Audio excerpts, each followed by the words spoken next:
Hello, Daryl here again with a new tech gadget we just picked up for Doug's bedroom. You can see this is a digital entry doorknob from a company called Turbolock. And it's in black. It comes in satin finish as well. And it's adjustable for either left hand or right hand doors. And it uses a PIN code to unlock the door, and it automatically locks after each entry, and it also relocks after I think 2 or 3 seconds once you've activated the code. Got it online. Here's the ad for it.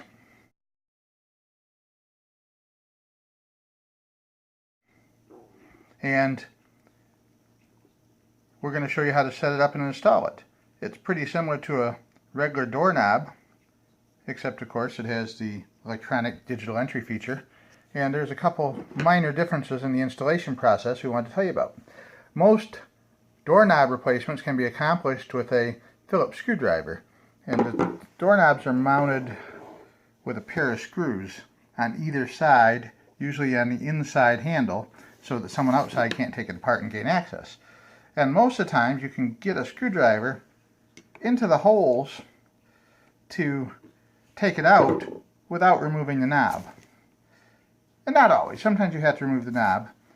But in this case, it's impossible to take this apart and get it set up without removing the knob. And in order to remove the knob on this, you have to remove these 2 screws on the cap, on the inside of the door handle, on the inside part of the door handle. And these are just standard Phillips screws. We're going to show you how you take this out, because we got to set it up to install the batteries, and we have to set it up for either left or right hand service. So either way, you got to take it apart and get it ready to use. Once you remove the screws from the trim cap and carefully lift it off, it's kind of heavy, we'll set that down, you'll find a box of electronic gadgetry. This is actually the circuitry that runs the thing. We're going to carefully lift that up and out, and you can see there's a wire coming through it. And there's also, oh, the battery door fell off already. I just put these batteries in right before I showed you the video, but we'll show you. It comes without any batteries at all.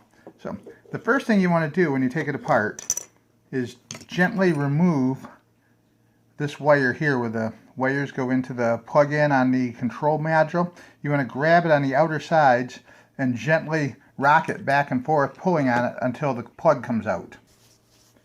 Alright, see the wire is off, and over here we can see the wire's been disconnected here. And that'll reveal the main electrical control box, which holds 4 AAA batteries. And each battery door has a little arrow on it. You slide it in that direction, and then grab it at the other end and lift up, and then slide it backwards. So it's really kind of awkward. Lift up, slide backwards, and that pops off, revealing a pair of AAA batteries. One goes in one way, one goes the other way, very typical. Same thing on this side, a slide door and 2 AAA batteries. On this side, you also might notice there's a little tiny micro switch right down there next to the plug. That's a reset button in case you ever forget your codes that you've programmed in. This will return it to the stock code, which is pound 0123. So the minimum is a 4-digit code, and the master code always starts with the number 0. But it can be up to 15 characters long. You can set it to whatever you want. But if you ever forget it, you can take this apart, unlock that button by holding that down for a couple seconds, and that'll reset the master factory code. Alright, now you see we've disconnected this wire. So next we're going to pull off this trim ring here. And now we're going to separate the 2 handles and the latch mechanism by carefully straightening this wire out and pulling the handle off through the center tube. Alright, you can see I just pulled this off from the wire. I'm going to set that aside. And now it's just like installing any other door handle. Once the cap and mechanisms have been removed, this provides us with access to the screw holes. If you look down through there on either side of the center, you can see Phillips screw heads. Those are the screws that hold the 2 halves of the door handle together. I say you have to take it apart to access those so you can take it apart. Now that it's apart, we can remove the latching mechanism if we need to. Well, we have to in order to install it, because this installs from the side of the door instead of the face of the door. There we go. And that's just a standard size striker mechanism, and it is just a standard striker mechanism. Looks like this one is also adjustable for either 60 or 70 millimeter depth locations. It says 2 different spots here. You can adjust it. A very decent quality striker from the looks of it. And then here is the actual outside of the handle here in my hand. And this is the keypad that lights up when you touch it to make it easier to access it, and allows you to unlock the door. And let's hook it back up and show you how it works.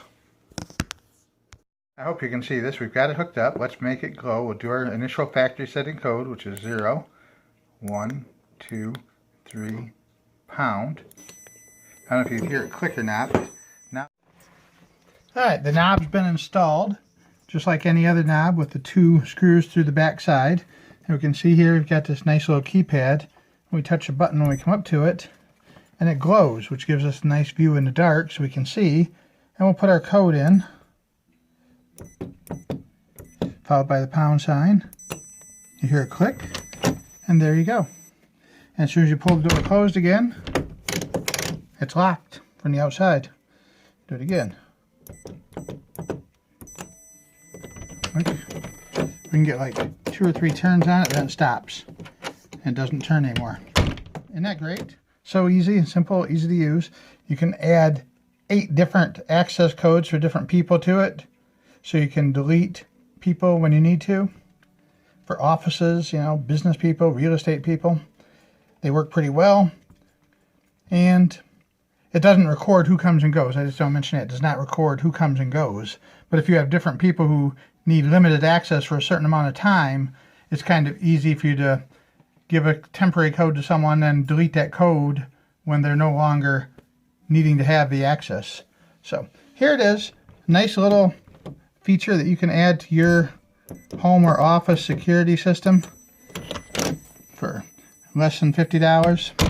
And pretty darn cool high-tech device. Oh, you might wonder, what happens when these 4 AAA batteries go dead? On the bottom side, here underneath, see that white button right there? That pulls out, and there's a little backup battery that's included that you put the connector up into that hole, and that provides emergency power so that you can open the door when the batteries wear out. Pretty nice little touch. You just got to make sure you don't lock that battery tool inside the door where you're going to need access. So I'm going to tell Doug to put that extra spare battery up here on the shelf next to the antique teddy bear cookie jar. We'll put them right up there. And that was very old. I think my wife's grandmother had that.